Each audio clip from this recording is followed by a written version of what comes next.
Hello, all USMLE aspirants. How are you doing? Hopefully, all of your pathway is going well. So, today we're going to discuss this one problem that is of only one name available, right? Only one name available. So, first of all, I'm just going to talk a little bit about what this actually is, and then what are the problems that some of the aspirants are facing. So, lately, we have extensively covered the transition that has been the ECFMG MyIntealth FSMB transition. We've extensively covered it, and we have also uploaded two videos or 2 to 3 videos on it on our channel. You can go view those videos if you don't know what this is. But we have extensively covered the transition previously. But we have been getting quite a lot of comments and messages from different students that there is a new problem that is arising, especially for candidates that have only one name available on their official documents. So, what is what is this problem, and how can you go about it? That's the main question now. So, only one name available is basically a scenario in which a candidate has only one name on their official documents, such as their passport, their university diploma, their transcript. In all of those documents, a candidate has only one name, right? Let's say, for example, the candidate has only one name, such as Daniel, right? So, if I could give you an example, let's just give you an example. So, for example, there is your first name, there's your first name, and then there is your last name,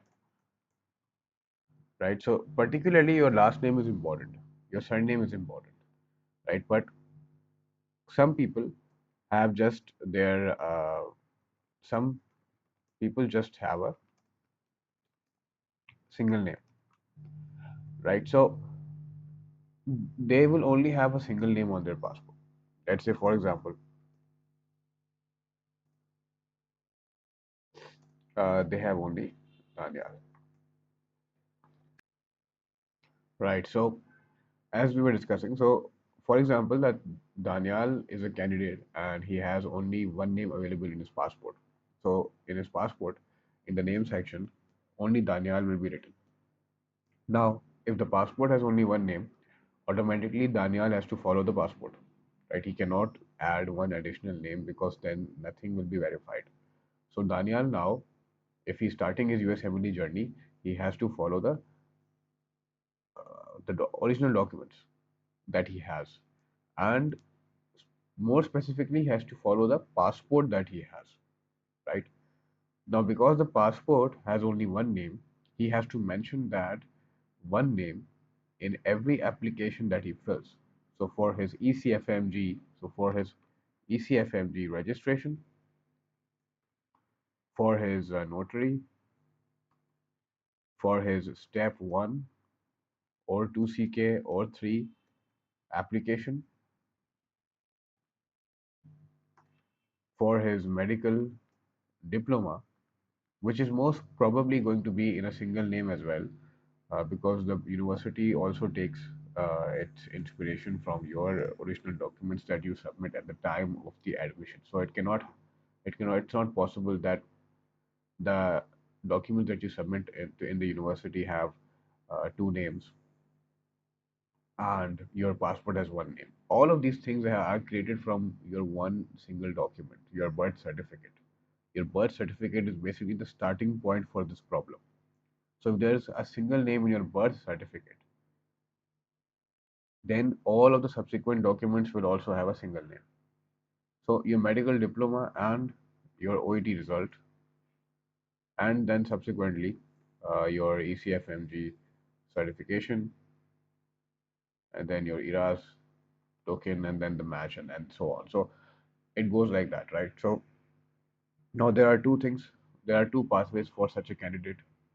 The first pathway is either the candidate before going on to this USMLE journey or any journey, what they do is they change everything, right? So they go from their birth certificate and they go on to their national identity card, and then they go on their passport, and then they go on their matriculation, intermediate, high school, educational diplomas, transcripts, and then they go on to change their name everywhere. Now, this is a long, arduous, and quite a difficult process. It is possible, but it is a bit of a difficult process. So this can only be done if you are starting to do it either before your university or in your university in your early years, because this process cannot be done between your along with your preparation, right? It's a very distracting process. So I would recommend it. I would recommend you to do it before starting your USMLE journey. Like you can do it along in your university as well, and I know the complete pathway on how to do it. If you belong to Pakistan, I can guide you along with the uh, government regulations of Pakistan and how to do it. But if you are somewhere else, then I cannot guide you for it. But if you're in Pakistan, I can guide you. I can even make a video on it. So if you really want that, please contact us on our page, and you can message us and ask us questions relating to that, or just comment down the video. So this is a part. This is one part of it. So the candidate can go and change all of his or her documents since the beginning. That's like the one part. The second part is he uses something as known as the FNU, right? So FNU basically means first name unavailable. Now, what basically you're going to do is, as you have only one name, as Daniel has only one name in his passport, what he's going to do is he's going to use this one name as last name, right?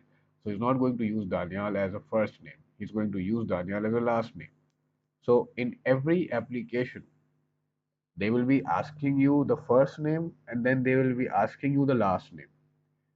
So what you will do is you will enter, if you have only one name, you will enter that one name in the last name section, because the last name is very important. The last name is more important, right? So you're going to enter that into your last name, and you're going to, if they ask you, you're going to enter FNU in the first name section. So there are two sections, right? Whenever you fill an application, there is a first name and then there's a last name. So in the last name, you're going to enter the name that is in your passport, and in the first name, you're going to enter FNU, which means the first name unavailable, right? That's how you're going to do. So this is a basic framework of all the things, right? But I have some information that I've lined up, some information that I've written, that I have collected from their website, and summarized it a bit and rephrased it a bit. So I have this information, and we're going to discuss this together. So now I think there are two websites that you need to be familiar with. There is the MyIntealth website, and then there is the FSMB website. So let's discuss about the MyIntealth one first. So when you apply for an ECFMG ID via MyIntealth, you must first enter your name exactly as it appears on your current valid passport. So we've already discussed that, right? So the most important part is the last name field, which if you're going to enter. So if you are registering for ECFMG and you're in the MyIntealth website. So MyIntealth has a seemingly easier process.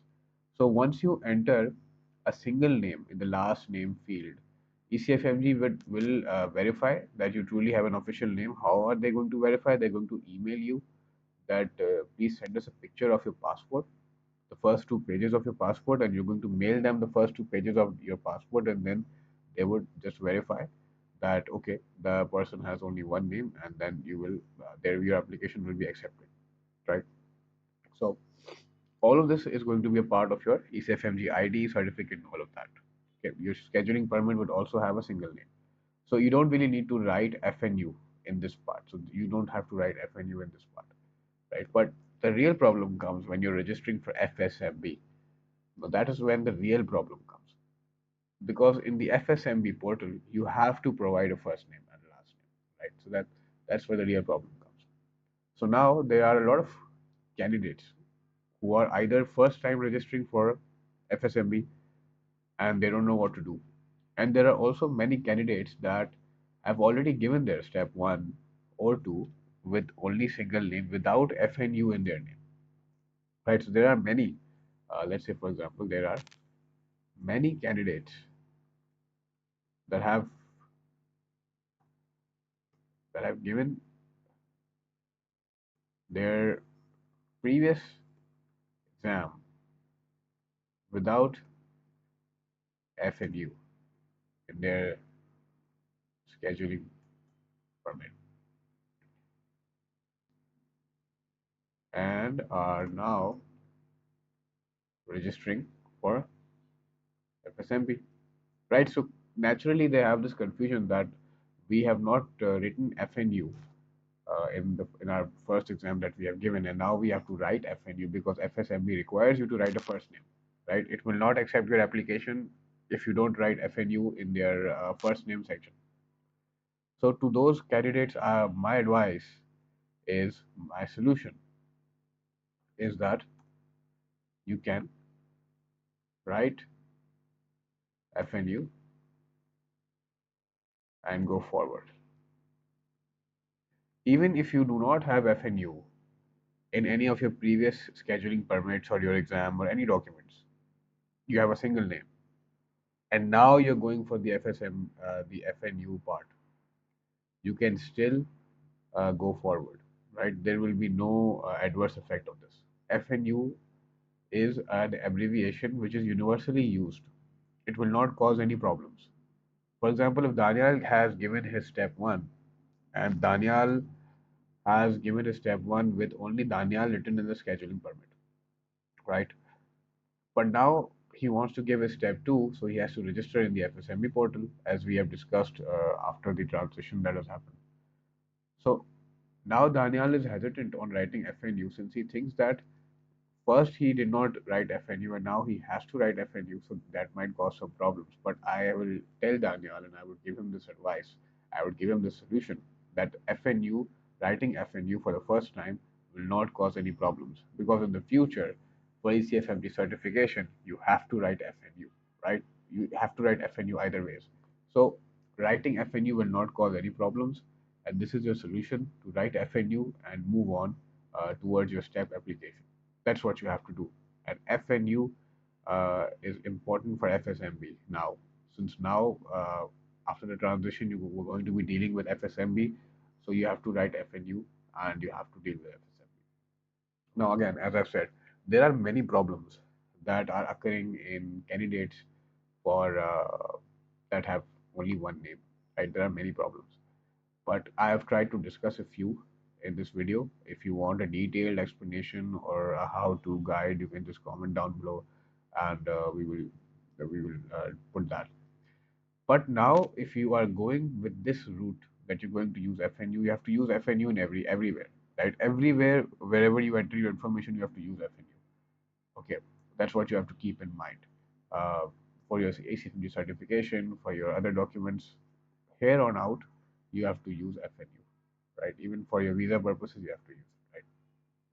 So, some information, some problems can be caused during the notary cam or identity verification, but uh, they will all be uh, they will all be solved once you send them a picture of your passport and once you prove to them that you truly have a single name, they will have no problem, right?